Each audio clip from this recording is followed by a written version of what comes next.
Hello listeners, and welcome to our first ever Marketing Pod podcast, B2B Marketing, making plans when the future is unknown. My name's Emma, I'm a content writer here at Pod, and with me today I have our lovely leaders, Jodie and Jen. Hello! Hello! Jodie and Jen founded the Pod back in 2013, and we're all very glad that they did.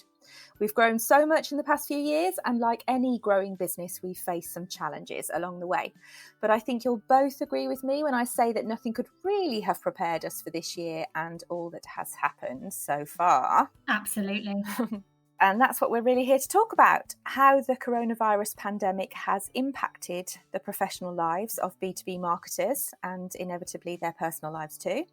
Your own experiences as marketing leaders, Jodie and Jen, and what you believe marketing teams can or should be doing during this unusual time to keep on communicating with their audiences and also to plan and prepare for the future.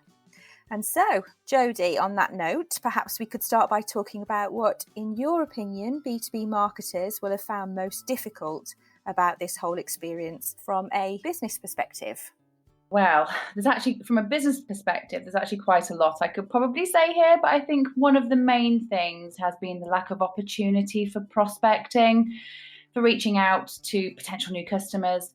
Acquisition has undoubtedly become much more difficult during this time for obvious reasons, such as the lack of face-to-face engagement, for example. So for B2B marketers, growth, if it can be found, really needs to be found through their existing clients by building on the already established relationships that they hold. It's taken quite a shift in perspective for some businesses, but for those who have been able to successfully pivot during this crisis and refocus their efforts, will hopefully have seen some tangible reward. I think, Jen, you'll agree that we've actually seen some of this ourselves. I think because we had been growing and still are growing, and our team has grown as well, we've been planning some really exciting targeted campaigns and live events, but that's all had to go on hold. Not cancelled, just on hold until 2021. And we've had to really kind of refocus our efforts. Yeah, I agree. That's it. Absolutely. Our target segments have changed, and we've seen that for our clients as well during this crisis. We've been helping them find different ways to grow, though, and it's not about changing everything forever. It's just about refocusing efforts right now. And I think that's also connected to one of the other big challenges, which is that the landscape is just continually changing at the moment. From day to day and week to week, we've just all had to adjust, and there is a need to take the temperature of audiences almost on a daily basis as things are literally moving every day. Those things all make it really difficult to plan, but planning is so important to B2B marketeers, and those plans do still have to exist, and every action is just part of a bigger strategy, even if that has had to pivot, as Jodie said. But they've got to be agile, and being agile is kind of one of the most important things at the moment, and we've been saying plan for the month ahead, but just be prepared to adjust that. Stay connected, stay in touch with the market, and just be flexible. Right, yes. And that need to stay connected is shaping everything, isn't it? Not just the perspective of markets and audiences, but also when we're thinking about our clients and our teams. Which brings me on to my next question, which is, how would you say that lockdown has affected the way that marketing teams are working? So we seem to be doing okay, but why do you think that is? Have you got any tips for other marketers on how to keep collaboration and creativity going with everyone at a distance from each other? Yeah, absolutely. It is really difficult, but I think this is where we're really lucky because, quite frankly, our team are awesome. They are brilliant. Yes, it was a bit scary thinking about trying to maintain our culture and keeping our collaboration going as a team while we're all apart, because it is just such a big part of how we work at the Pod. Yeah, it is. And there are some things that we knew we wanted to do straight away. So as soon as everybody was working remotely, we put in daily 30-minute Google Hangouts in the diary. And we're keeping those up now. And that's a chance to see each other's faces in the morning, which I personally missed, and quickly run through everything that's in the planning board for the day or the week ahead. And that's been completely invaluable for us. But it's also a chance for anyone to shout up if they're swamped with any of their workload. And there's been a real willingness within the team to step in and offer to help. It's been I think you'll agree, Jen, a real team spirit and loads of empathy. And From a personal perspective, I absolutely used to hate video calls. They used to be my complete nemesis. I'd get fixated on how I looked. So I always used to have to be well prepared. But these days, anything goes. I would say to anybody not using them already, just give it a go. I think they're brilliant for building relationships, especially while we're all a bit more casual in our own homes with dogs and children around us as well. Yeah, absolutely. And by making it a video call rather than just conference calls now, you can gauge people more easily. So you can see if anyone isn't as engaged, or if someone is feeling low, they might need some propping up that day. But because there will always be days during this time when all of us struggle, it is those ups and downs. It has certainly helped us monitor that across the team, and for ourselves personally as well. And hopefully, we can help each other then. So even if it's just by putting in a personal call to somebody, or you can see that, or sending a nice WhatsApp, or even some gifts, we all love a gift at Pod. We send a lot of it. We do. So just being able to do those things ready, it does make a big difference when you can't physically see people. It does. It absolutely does. And one of the things that we've actually done as well, which is really bad for the waistline, so these post-COVID diets are really essential, but we've started to send the team month-end treats, and they help too. So we've been sending at the end of every month a pizza to the team, which they've, I think, probably reluctantly had to share with their kids, but it has been a big hit. I can vouch for that. And what about client relationships? Has keeping in touch with them been more difficult?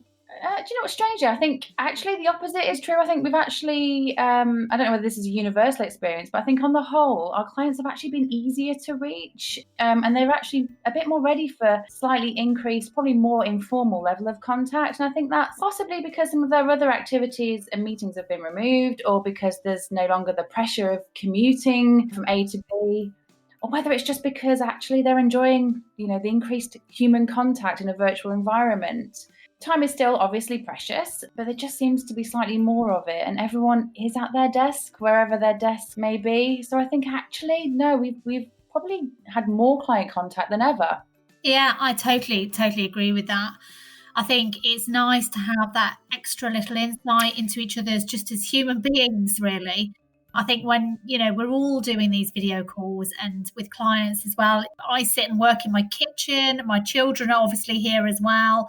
And I know that, a lot of our clients have got their partners, children, cats, dogs, you name it. They're all close by as well. So it's not really a separation between our work personas and our home personas anymore. Those kind of bridges are really building, and we're all just people at the end of the day. We can all see that. I think there's much more acceptance that we're all capable of still doing a brilliant job, even though we're not in the office together. It might change the way businesses work forever. I really hope so. And I think we've seen quite a lot of businesses coming out and saying that, they've realised that this remote way of working can really work. It can. And because business people are actually human too. Yeah. Exactly. So I think we can all foresee a world in which remote working, flexible working, and really different ways of doing things just becomes much more commonplace now. The business world was perhaps a little bit fearful of it before, but I really do think that lockdown has changed that, certainly from the conversations we've had both internally and with clients. I think wanting a work-life balance is something more people will be brave enough to say. And I think that hopefully we'll also be more appreciative of their teams and our teams and the kind of in-person contact they can have, because we have missed that. Video is still not quite the same as sitting in the same room as someone. So we're certainly looking forward to being able to do that. Exactly, yeah. And I'm sure it will be the case that we'll all want to be back into Pod HQ before long. We're certainly missing it. But before we get all teary-eyed, I'm going to pull our focus back to the here and now. Obviously, we're always thinking about what we can be doing from a distance to help clients reach customers and plan for the future. Are there any activities that you've been recommending clients double down on, or any that you've suggested that maybe they want to stop altogether for the time being? Well, every client and circumstance is slightly different, of course, and there will never be a one size that fits all. But we do know that there are some things that are really working right now and some things which aren't having their usual impact. A lot of people are feeling frustrated because the plans they made in Q1 can't be executed in Q2 for obvious reasons. But that doesn't mean that the strategy should be abandoned altogether. It just means that they need to adjust. and some things can be done differently, whereas other things will have to wait until 2021. The budget for Q2 may have shrunk, and it's going to be vital to get maximum value for it, so it needs to be reallocated. The first thing to do before you put a new strategy together is just check in with your audience. It's likely, highly likely, that their priorities will have changed. So make sure you take a step back and just assess whether your marketing messages still answer the right questions and address the right pain points for them now. And if you've had to adapt your service offering or lead times, you'll also need to make sure that's reflected in your messaging as well. It does seem like a really small thing, but it can make all the difference. Customers need transparency, I guess, now more than ever. Yeah, absolutely. Tell them the truth in plain and simple terms. I think a big part of connecting with audience in a way that really resonates is also going to be about returning to the data. Go back. Right now is the great time to go back to your metrics and make sure they're still telling you what you need to know. If they're not, adjust that first and then stay close to your data. I think we've already said that things keep on shifting. Nothing is static, especially now. So your tried and tested campaigns might suddenly start to miss the spot.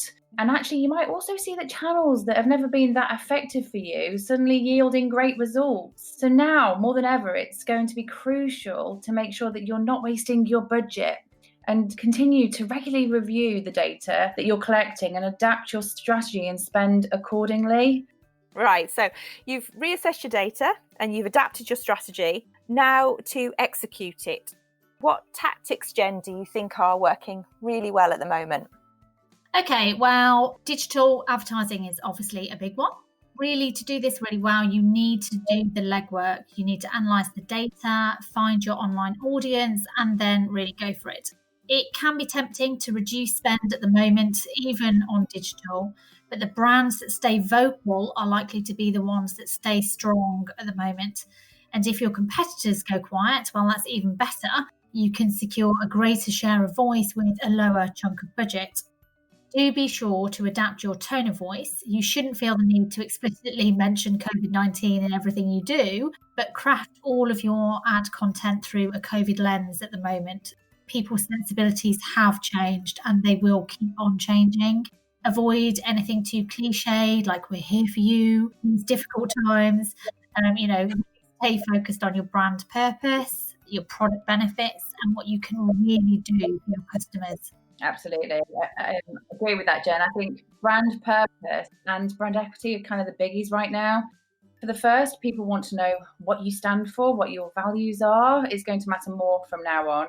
And I think for the second, building brand equity now will give you resilience in the recession that we are all expecting to come next.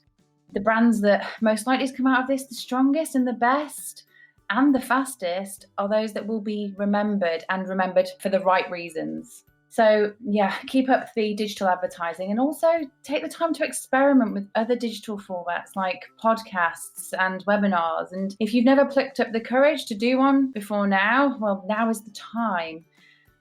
It's really, really not that complicated. Yeah, we can help. And you can build up a brilliant library of content. Use the time wisely. Be sure to create some evergreen content as well, not only on the topical stuff, but stuff that you can use going forward to set yourself up.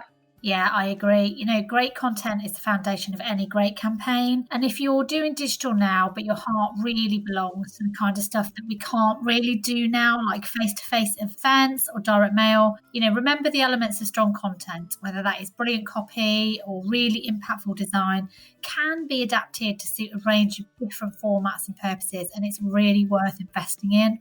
I completely agree. You don't have to throw away those non-digital elements of your strategy. It's just about delaying them. Don't throw everything in the bin, just pivot.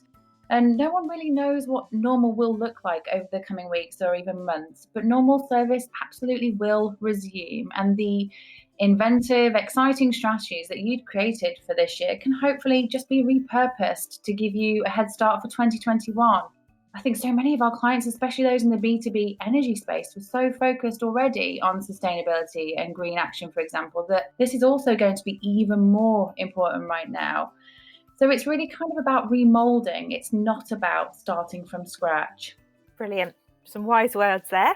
Now, thinking about normal service resuming, as you say, is there anything you've already started planning for when we do return to the office? Any tips you'd give to other marketing teams or businesses for us to wrap up with?